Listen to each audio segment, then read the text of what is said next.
Red Apple Media Podcast Network presents This is Protecting America. Now, here's Emmy-winning journalist Rita Cosby. Welcome to another edition of Protecting America.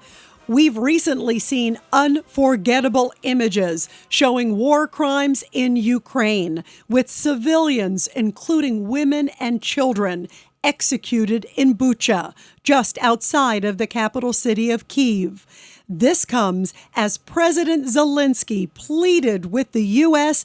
and the UN to act immediately to give Ukraine all it needs to defend itself from the Russian onslaught. And joining us now to talk about all of this is General Jack Keane, retired four-star general, also chairman of the Institute of the Study of War, and also Fox News senior strategic analyst. General Jack Keane, great to have you here on the podcast called Protecting America. Thank you. Delighted to be here, as always. Well, your service to America is legendary and so powerful. How concerned should we be where things are headed right now in Ukraine? Because there's been a lot of developments of late. Well, yes. I mean, obviously the Russians have lost their main effort to topple the government and seize the capital, and they pulled out of that city and a couple of other cities, and they're trying to consolidate their efforts in the south and in the east. What they want to do is cut off Ukraine's access to the sea, which is where most of their exports and obviously imports come from, but mostly their exports, which sustains their economy. Ukraine became a landlocked country. It would be devastating economically for them. But that's the Russian objective. They're going to be very challenged to be able to achieve that objective because they've been fighting significantly in the last couple of weeks in the Donbass region, making no progress. Even some of the reinforcements they brought in, failed miserably.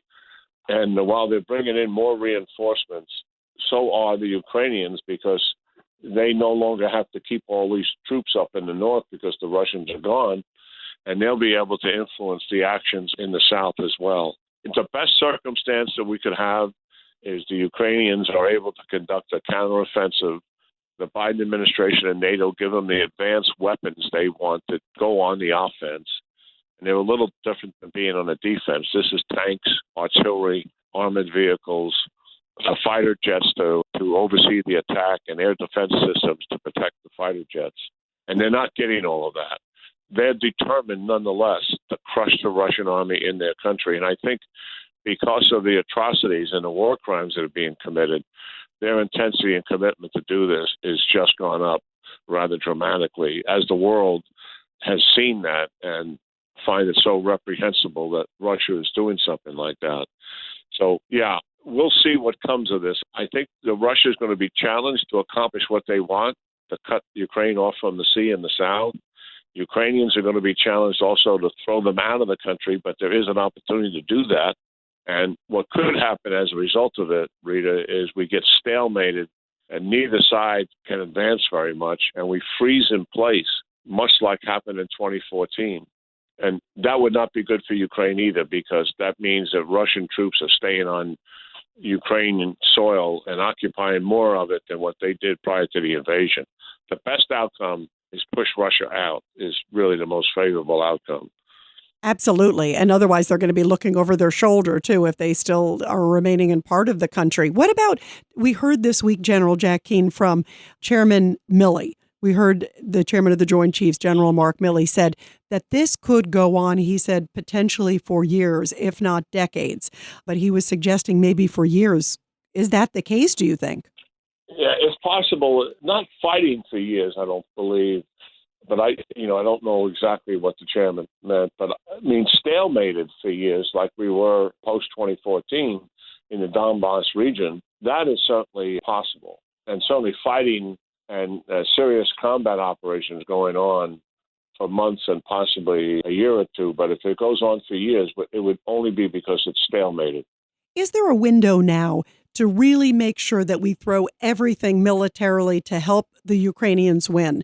Because a lot of people, I absolutely believe that. yeah, you Yes, brought up the reconstituting of Russian troops, and also then there's this Victory Day in May that a lot of people think, well, Putin may want to show some sort of victory at that point. What do you think needs to happen immediately? In addition, you talked about the military.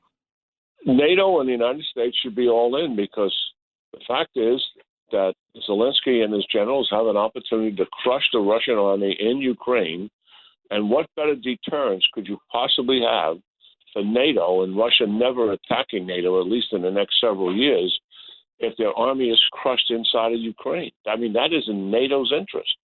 And why they're not giving them everything that they're asking for and then some is beyond me, because they have a stake and an interest in having that kind of an outcome as well. So why do you think they're holding back? Why is NATO, and why is this administration seems to be following NATO as opposed to leading? There's one reason. They're afraid of what Putin will do if he loses. That is the fear that they're dealing with.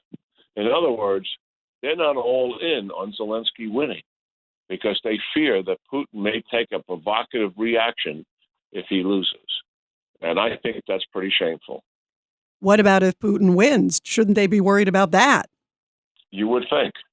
In my mind, what I think where Biden, and I had it on a very good source 3 weeks ago, said that the Biden administration was pressuring Zelensky to make a deal. And that deal would have been unfavorable to Ukraine. They're interested in ending the war. And even if the negotiation is unfavorable to Ukraine, why? Because that gets them back on their political domestic agenda in the United States when an election coming up in November and Biden's poll ratings are going down over this war. I think that's an elephant that's in the room. Wow, which is a very sad testament to our administration. And the most important thing should be victory for democracy, victory for Ukraine. I want to ask you about some of the images that we have seen this week. They have been gut-wrenching, General Jack Keane out of Bucha. Just the horrible atrocities committed on civilians. What was your reaction? And now the world saying these are war crimes, some say genocide. What are your thoughts? Well, yeah, I mean, they are all of that. They are atrocities. They are war crimes. They are the Russian way of war. This is not some lack of discipline in some unit and guys going rogue and doing this. This is the Russian way of war. They did this in World War II. They did it in Grozny and Chechnya, and they certainly did similar things in Syria. So this is intentional. This comes from the high command.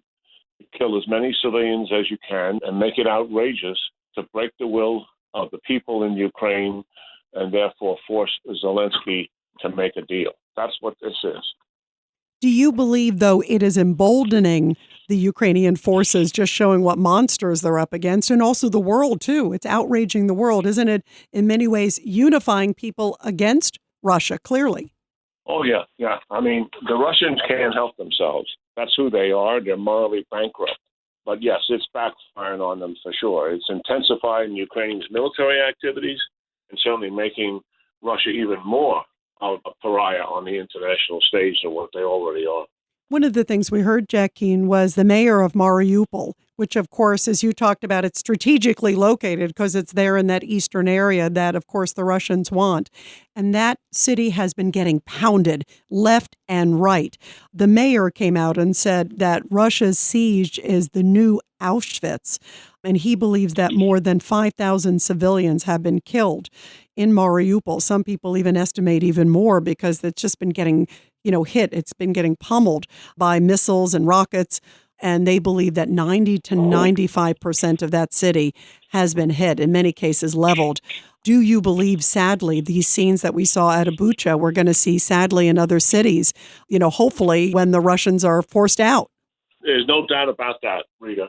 This thing is going to get worse as these cities unfold and are uncovered in terms of what took place there. It's going to be an evolving tragedy that the world's going to have to deal with, and certainly the Ukrainian people will have to cope with it. And the suffering that they're going to go through is just innumerable, and it's going to be awful. Is there anything that you see this administration doing or changing based on all of these images that have been coming out? Is there going to be a point where, even as you talk about what's being told privately, is there something where they say, gosh, the public outrage is just so strong, which I think so many of us felt from seeing the images of Bucha, where maybe the administration, even if that wasn't their original plan, they're going to get off their butts and basically give everything that they can in terms of military, not boots on the ground, but military, ultimately to Ukraine? I would hope so, but I'm not optimistic because they really want this thing to end. And what Zelensky is saying, with some justification, he's saying, listen, if you want the barbarism to end, if you want the war crimes to end, if you want the atrocities to end, give me the equipment I need so I can drive the Russians out of my country. Once I do that, this all ends. That's the powerful argument. But I don't see that happening in the near term. What's your impressions ultimately, too, here, as my last question to you, General Keane, in terms of your thoughts about Zelensky and the Ukrainian people? It's been extraordinary to see their fight and to see what they have done. It really is. He's quite remarkable. He has stepped up as such a young man.